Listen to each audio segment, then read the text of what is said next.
Hello everybody, Matthew Armstrong here on day 44 of our 90-day financial freedom life transformation challenge. You know, I say financial freedom because we're on the financial freedom stage, but I did a financial freedom challenge last year, and so that's wired in there. That's wired in there, you know. So I came up with this financial freedom challenge because that's what I said for 100 days last year. Welcome to this financial freedom challenge, but this is actually a complete life transformation challenge from mediocrity to mastery, and we just so happen to be in the financial freedom section of this because financial freedom is a very important part to life mastery on this planet, on this third dimensional plane. So it's something that we're going to master, because really, do we want to be a slave to money all our life, or do we want to master it? So this is about mastering money, like mastering finances, this section here. You know, I was listening to an audio on wealth the other night, and there's a girl telling a very interesting story, I thought, because it's many people's story, and it just goes to show how little tweaks in the thinking can make all the difference. And sometimes we're working really hard to get a result, but it's just not happening. And sometimes just a little shift in perception is all it takes, and suddenly the floodgates of abundance open up. And we were unconsciously resisting it all this time with various unconscious sabotage tactics, you know. And if someone were to look at it in our life, they could see how we're sabotaging ourselves from gaining wealth. But for us, if we're doing that, we just can't see it. It's an unconscious thing, you know. It's almost like if you ever see the movie with what's it called, Fight Club, where you know he's got this. He even has a fight with himself, you know, because part of his mind switches off and the other part switches on. He actually has a fight with himself, thinking he's fighting somebody else. And that's the way life is, you know. Sometimes with ourselves, we're fighting ourselves. We don't even know it, right? We don't even know it. And so this girl's story was, you know, she had a real poverty mindset. You know, she'd never made any more than $2,000 in a month, and all her idols, all the people she looked up to, she saw them as people who were against money or something, or were for the rights of the impoverished and things like that. And her main idol was Nelson Mandela, and amongst others, you know. And so she worked for charities her whole life, and worked for you know, campaigning for poverty and things like that, you know. And so then when she got into this system of building wealth, she was just doing all this work but wasn't getting very far. And then what she realized was that she was actually proud to be poor. For her, it was like a pride thing. She was actually proud of being poor because she saw money as being bad. She had some sort of aversion to money, even though part of her realized that she really did see the value in it, but there was so much unconscious resistance from her past programming that it wasn't allowing it for her. So even though she was diligently working a system that works, it wasn't working for her because she was at different points unconsciously sabotaging her success, right? And so then she realized that she wasn't, again, like an aha moment, she realized that she wasn't choosing money, she wasn't choosing wealth, right? And so once she made that shift, she did some exercises to make that shift in her mind, to choose wealth. She started looking at the people she looked up to and looking deeper into their lives, and she realized that Nelson Mandela was actually a millionaire. He was. Nelson Mandela was a millionaire towards the end of his life. Towards, like, since he, well, after he got out of prison, became president and everything, he became a millionaire, right? So once you realize that, suddenly it became okay for her to also gain wealth, but she saw that her idols had wealth. So then it was like, oh, okay, it's okay for her to have it then. And so immediately, as soon as she made these connections in her brain, then suddenly that month she made triple what she'd ever made in any other month in her whole life. Just after she made that switch in her mindset. And so that's why, the stuff we're learning here is so important. Sometimes we don't realize the effect it's having on us. What can this do? What can answering these questions really do for me? Surely I need to just get out there and just, make more sales or something. But the unconscious saboteur is, like I said, it's unconscious. It's like the guy in Fight Club beating himself up, thinking somebody else is fighting him. Sometimes we feel like the whole world is against us or something. But it's only ourselves that are against us, right? The whole world's just the whole world. It couldn't care less about us, And so once we do these exercises, I just want to get across to you the power of this process that we're doing. If you fully engage in it, your results will be incredible. You will go from mediocrity to mastery in finances and every other area that you decide to master. Make sense? That sounds great. So this is a really interesting section we're getting into now. Page 268 of our book, The Values Factor. And remember, you can purchase this book at drdemartini.com, and you need the book to do the exercises. And if this is the first live training you're watching, make sure after you watch this to go back to the first one and watch them all sequentially on Be Your Potential YouTube channel. Okay, you're already a billionaire. But here's something else I consistently share in my financial wealth building seminars, which often surprises my attendees and which might surprise you. Everyone already has $1 billion worth of wealth, but not always in the form of classical assets or money. So now you have the opportunity to transform your present form of $1 billion into the exchangeable and financial forms of money. Let's begin with a definition of what true wealth is. The word wealth comes from the Old English words weal, well-being, and condition, which taken together means the condition of well-being.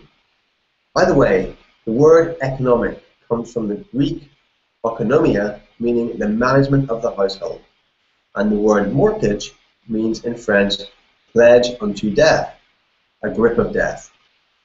As the name suggests, genuine wealth represents things that make life worthwhile or valuable. It is the experience of a life worth living, a life that is aligned with our highest and most meaningful values, not only as individuals, but also collectively as families, communities, cities, states, nations, and the world. Put another way, wealth is the condition of our collective well-being in all 7 domains of life: spiritual, mental, vocational, financial, familial, social, and physical. Genuine wealth is measured by the condition of anything that makes life worthwhile. That's why genuine wealth implies total life wealth. Many people are accustomed to looking at wealth strictly in financial terms or as property and possessions. But genuine wealth is much more than that, and we know it intuitively.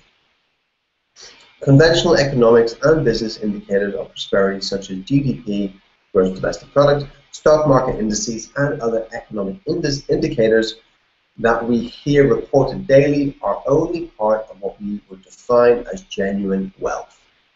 Indeed, many of these indicators such as GDP growth do not distinguish between expenditures in the economy that actually contribute to genuine wealth development versus those that depreciate or erode our social fabric or the strength of our relationship with nature.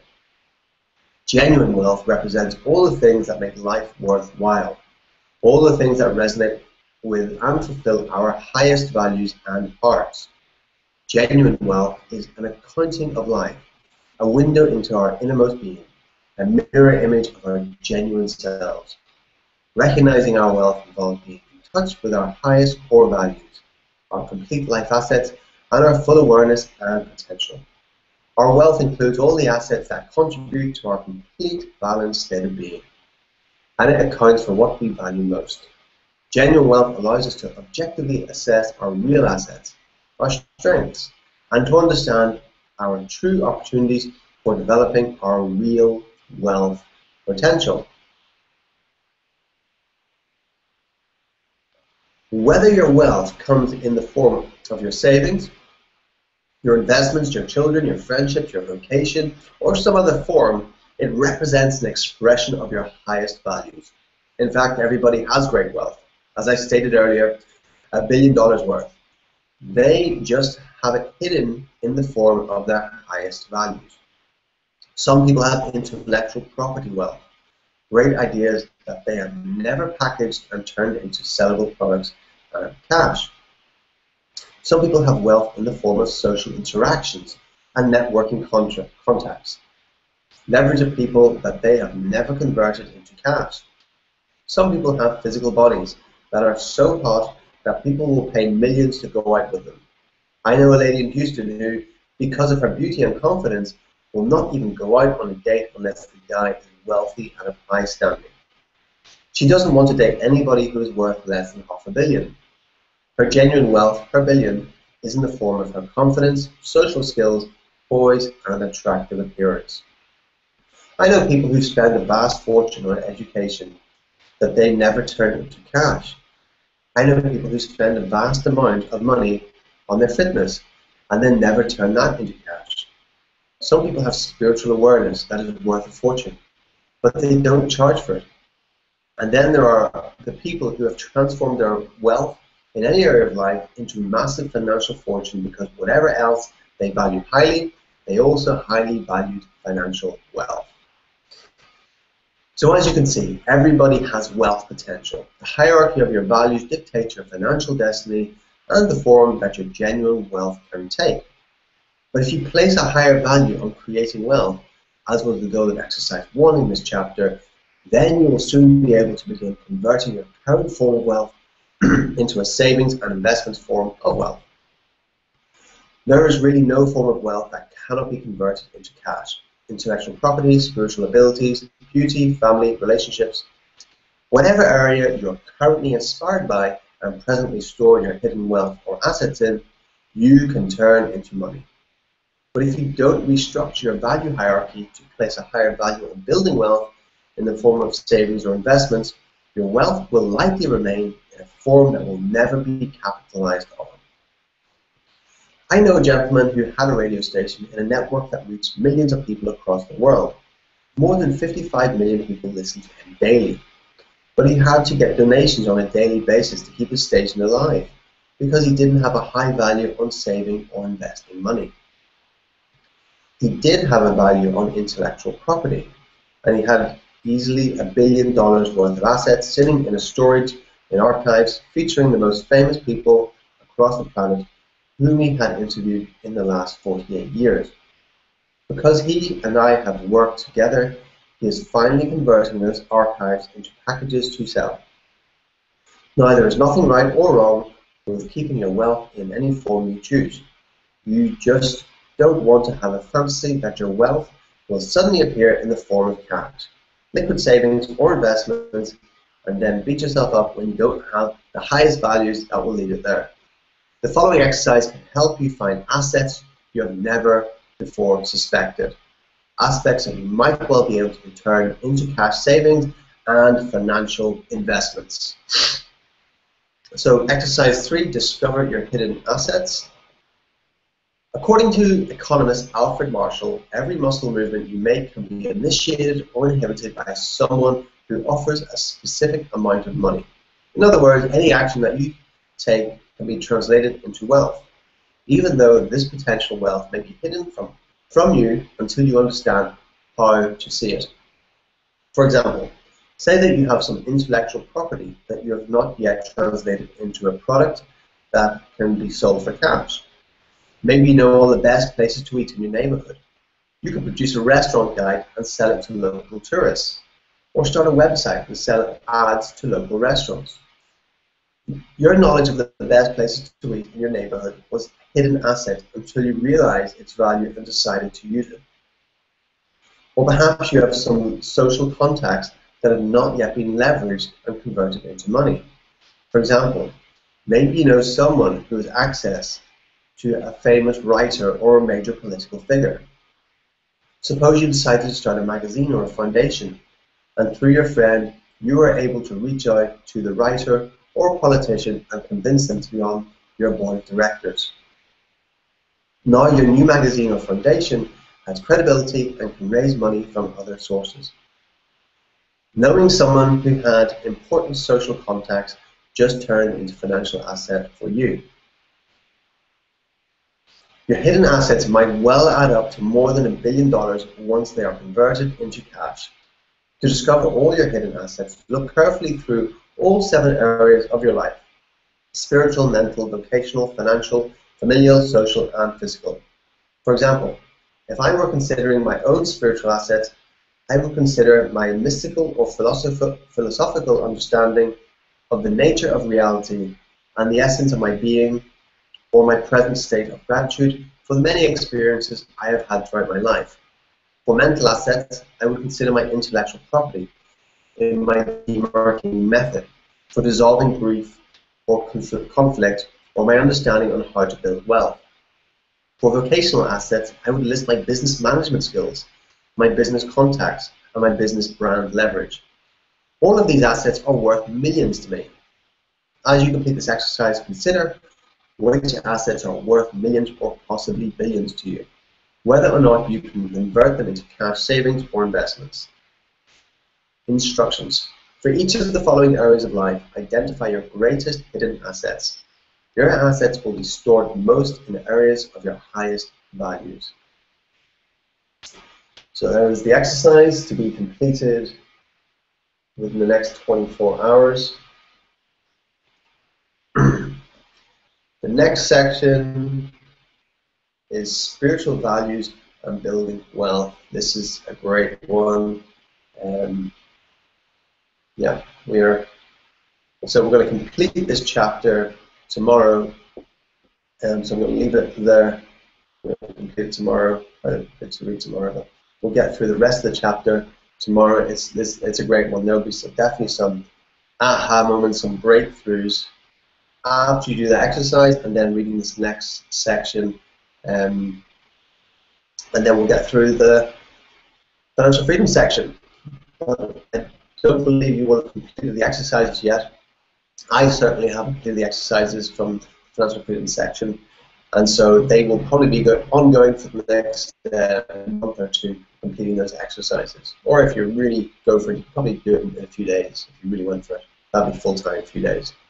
Okay, so that is us for today.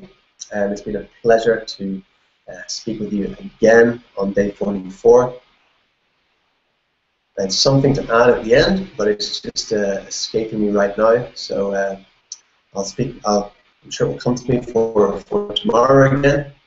Thanks for watching. If you haven't already joined my team and you want a vehicle for financial freedom, then you're very welcome to click on the link below now and enter your details and get more information about that.